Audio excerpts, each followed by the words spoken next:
So it's do or die time. Welcome to the CenturyLink Scouting Report here on SoundersFC.com. I'm Ross Fletcher. Colorado Rapids then in town for this one and done. It's the knockout game in the Western Conference playoffs. Colorado have never won at CenturyLink Field. 5 of 6 games have ended in defeat for them. Currently, their away form is patchy too. They've lost their last 3 and not scored in those games. In fact, if they won at Vancouver in their last match, they would have avoided this knockout round game. But while they have defensive frailties, they are terrific at going forwards. Let's have a look at their players to watch. Vicente Sanchez, he's been struggling with a shoulder injury, but the 33-year-old former Uruguay international midfielder has had an outstanding month. Great game against the Sounders, creating 2 assists and hitting the bar with a free kick in that recent 5-1 win. He's also got a wealth of top-level experience, which will bode well for him in the playoffs. More than 80 goals for the Mexican side Toluca during a long stint there. He also played 3 seasons at the German Bundesliga side Schalke. Often he'll play on the left-hand side. He's got loads of cunning and passing ability. Drew Moore, the Colorado captain and their defensive leader. Moore has barely missed a game in his 4 seasons at the club. He's teamed up this season with 20-year-old Shane O'Neill to provide one of the best central defensive partnerships in the league. He's also a threat on set pieces, having scored 3 goals in his last 4 games against the Sounders. Gabriel Torres, the highly rated Panama striker, has made a big impact for the Rapids. He scored 3 goals in just 5 starts. He's only 25. He became the club's first ever designated player when he signed in August, and a lot is expected of him. He scored a memorable winning goal against Vancouver in Colorado's final home game of the regular season, and he also netted against the Sounders in their most recent meeting. He combines agility with 2 good feet. He's also impressive in the air. Overall, he has an excellent eye for goal.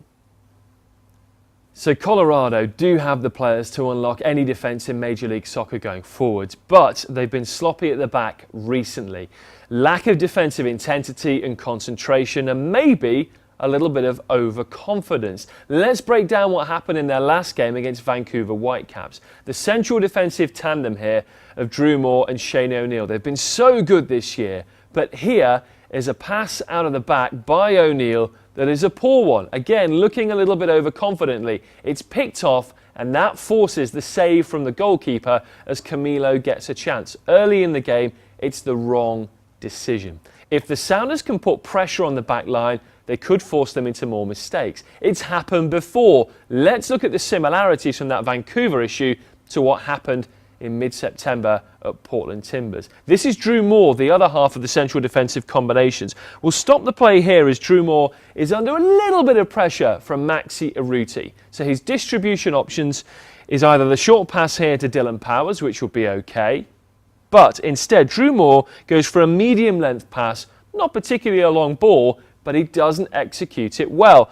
Off it goes then from the right boot of Moore. It's headed back by Rodney Wallace, and the defenders are out of position as Valeri is allowed to capitalise, all because of poor distribution and a poor choice from Drew Moore. And if you go back again to that Vancouver game, they need to concentrate for the full 90 minutes. There was still plenty on the line, but as you'll see, there was a defensive breakdown. They can't afford that in a one-off playoff match. Let's start then with what happens in this Vancouver game late on. It's a long ball down the middle, well defended by Moore initially, but they don't pick up the second ball, and the defenders don't go with Camilo. Good run by the Brazilian to slot it home, but we'll see in a moment Marvel Wynn is ball watching, and that allows Camilo through. So here you see the first ball is won well, but we'll stop it here as it's passed through. Marvel Wynn, the right back, doesn't react after that initial header. He's standing still, ball watching, you can see here. And what happens is he'll play Camilo onside as it goes over Drew Moore, who won that initial header. Not enough coherence along the back line. Through it goes here. Marvel Wynn is turned, and even for a guy with his incredible recovery speed, he can't get there, and it's 3-0. You simply have to stay switched on for the whole 90 minutes. If the Sounders can move the ball quickly, like Vancouver did there, they could get some joy.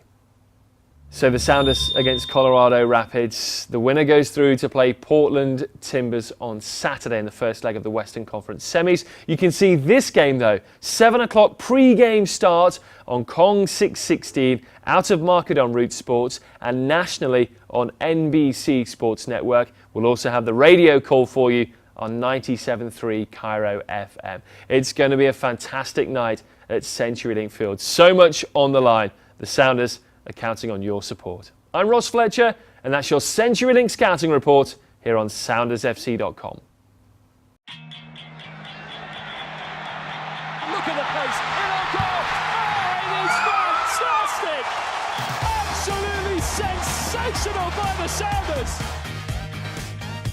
Hey kids, come train like the first team. Join us this year at Sounders FC Youth Soccer Camps. Have fun and improve your skills.